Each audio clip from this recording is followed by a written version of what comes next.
Hello, this is Neighbourhood News, and you are listening to the audio story. Achtung! Hochgestellt! Move! The Basel Faschnacht, or the Basel Carnival, a centuries old tradition, is a unique blend of art, culture, and satire. It is also on the list of UNESCO's intangible cultural heritage. It usually begins the Monday following Ash Wednesday. However, Charivari, a term historically associated with noisy public processions and folk celebrations, has a unique and fascinating presence in Basel, Switzerland. While often overshadowed internationally by Basel's famed Faschnacht, Charivari celebrations form an essential part of the city's cultural fabric, blending centuries old customs with evolving local expressions.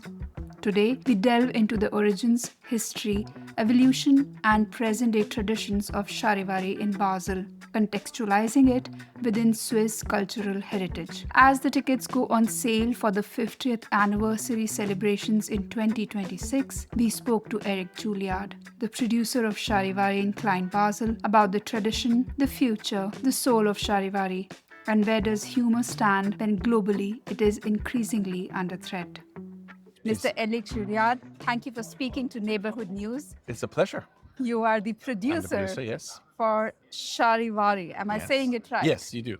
Let's first define Charivari. What is it? Okay, the Klein Basel, Charivari, Klein Basel, obviously the word for the Klein Basel, a small part of Basel on the other side of the Rhine. And Charivari, the name for a pre-Fasnacht, pre-carnival show in the Volkshaus with about 600 seats a night, so 10,000 in total. It's nothing else than a show which wants to show the different traditions of Fasnacht in a very traditional way, in a very innovative way, but always on a high standard. Faschnacht is the Basel Carnival, which is the most famous thing. It's also a UNESCO intangible heritage. But Charivari comes before Faschnacht. Yeah, correct. What we have to understand, our carnival is only 3 days, but it is a very long and a century-old tradition that the pre-carnival time, the pre-Fastnacht time, which goes a half a year and then ends up with the last, let's say, 1 month of rehearsals outside and where the cliques are rehearsing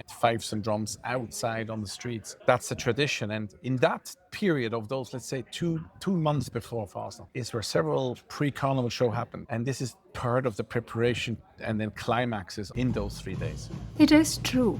The preparation for the Basel Carnival is indeed a year-round affair in Basel. If you stroll through the local recreation areas in the city, you may encounter cliques or Guggen music. They practice outside to make sure that making music and marching at the carnival in those crowds on those 3 days really works. In the cantonal area, marching exercises can be held 365 days a year. This year's theme is for the people, by the people? Yes, exactly. It's from the people, for the people. Why not? It's a good translation. I like it. And it means that I is not like hiring professional musicians. Everybody on stage is a non-professional musician or artist or whatever he or she does. I always say they're going for work the next day. And this is important because if you look at someone who is very good in whatever he does, also in sports, very often you lean back, see, of course he is good because he's professional. He does that the whole day. But in Charivari, if you're looking at something, you can also say to yourself, wow, and these people are going for work tomorrow and not professionals. It is 50 years now, and to quote, it says, provocation as a permanent agenda of Charivari, where it always challenges administration, challenges status quo. My question is, in this climate where tolerance towards humor is Yes. at stake in many other countries, where people are losing their sense of humor, culturally, how important do you think course, is it's- Charivari? Maybe not Charivari, but Fasnacht is provocating. Is the historical background of Fasnacht is a provocation. It's a revolution actually from the Protestants against the Catholic system. So in the fastening time, they wanted everybody to be quiet and not eat, stay at home, don't do anything. And the Protestants were revolting. They were going outside, they were playing drums, making loud noises.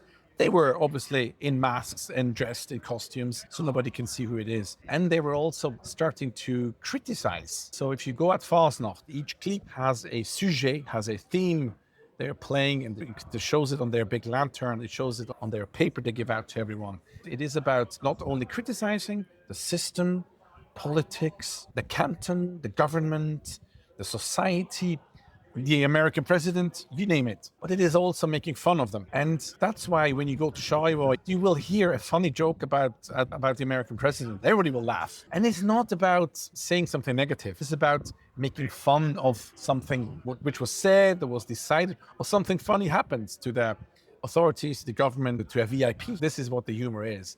And if you go to Charivari, I tell you, sometimes people are coming out and they're holding their stomach because they're just laughing the whole evening. So that's obviously the goal. And there's nothing more beautiful than seeing people laughing. And this maybe combined with music is nothing more beautiful, I think, to entertain people with laughter and music. It is also a lot of wordplay. It is a lot of literature. It's a lot of poetry. Switzerland is a multilingual country, and this is strictly done in It is Basler Deutsch. only Basel German, nothing else. If there is someone making fun of another dialect, or maybe the American president, then obviously there's one or two words in another dialect or in another language. But 99.9% is the Basel dialect. Have you ever thought that it should be made accessible in terms of a book that is published with this poetry where people can read it? There were thoughts about this in many years now, or the many times, but it doesn't make sense because the main reason is it's not only words, it's also the acting. It has to be the situation. When I read the text, after it's written, I never even smile. It's not funny at all. It has to be in context. It has to be played by the actors. It has to have the right background. It has to be the right atmosphere. It's very unique, and it's also to me very special that how can I not even smile when I read the text? But then when the rehearsal starts, I die laughing. It's really interesting. So a book would never work. A question about the origins. Faschnacht, Vogelgriff, all of these are hundreds of years old, but Yes. this is 50. I think the main reason is that in the very old times, obviously all those things were more difficult to produce. There were no theaters, let's say 150 years ago, and the communication was more difficult. It was difficult to say, let's meet. It was complicated. And now it's an email or a WhatsApp or a phone call. And it's so easy to also produce and communicate and organize stuff. That's why there's way more events than there were 100 years ago. And we should not forget the tradition of Vogelgriff and Fasnacht are a very different one. They have, I would say, historical roots. But the Charivari is like something on top where we say, okay, let's take this. I wouldn't call it as a tradition, even if it's 50 years old. It's based on the roots of Fasnacht, yes, correct. But it takes the elements of Fasnacht and produces the show. A question about funding, sponsoring, volunteering, the structure of how this Verein exists. So our show is obviously organized by an organization committee. And then there is a big, huge group of volunteers, over 150, who are making sure every evening is possible. It starts from the entry, the security, stage management, and all that stuff. And then obviously it depends on the year, 300 and 500 participants in the cast. And then there's the technic people. And so there's a lot of people who are involved for the show, obviously. It takes a year of planning at least for the program. And the main funding is the ticketing. 92% comes from ticketing. And there's a small part is sponsoring and also the bar and the restaurant. We have sponsors as well. The ticketing is not enough. But we're not supported by the government. We're not funded by the authorities or government or anything. It's a standalone show, but it's very safe. It's very bright. A system with a association who's in charge. And then there's an event management who's making sure the event is happening. The most important thing is that the Charivari is going on for another 50 years. And the last question about the future of Charivari. Anniversaries are for reflection. 50 years is a big number. It is, yeah. How do you see it going? Involvement of younger people, involvement of people who are not from Basel. How is the vision of this Verein now? It's a difficult question for me because I'm not very much looking far ahead. I'm like 2-3 years ahead. If I reflect this, I would say I'm not worried about the future, and I'll tell you why. So first of all, the last 10 years, we recognized a problem with the youth in Fasnacht in general. There were less and less young people playing the drums and the fifes and piccolos and kukamus and all that stuff. It has changed the last 5 years. It's going up again. So there is the future of people who are participating in Fasnacht is fine. And the second point is, I think, quality, again, back to quality. Maybe not only quality on stage, but the quality of events. If you go to the Charivari, it's a smooth evening because it's thought through over years. It starts with a ticket sale. It may be a problem to get a ticket because it's sold out, yes. But the ticket system is clever. They send you tickets at home. You arrive with a ticket. The entrance is nice decorated. And you can go to the restaurant, to the bar, the show. You can have an after drink. But the whole thing is a smooth thing. It's not only, I think, for audience a nice or good show. It's also a great experience. It was always, and it will be also for the future. I'm not worried. But it can be very fast that something changes. Look at COVID.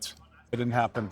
So it can be other influences, maybe not us, maybe not the Fasnacht itself. Nobody of us knows what's in 10 years in our world we live now.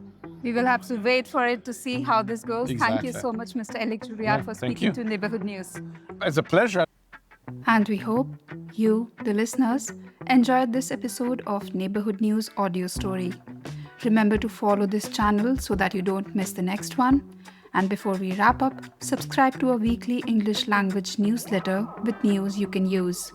The link is in the show notes. This is Neighbourhood News, and you were listening to the audio story.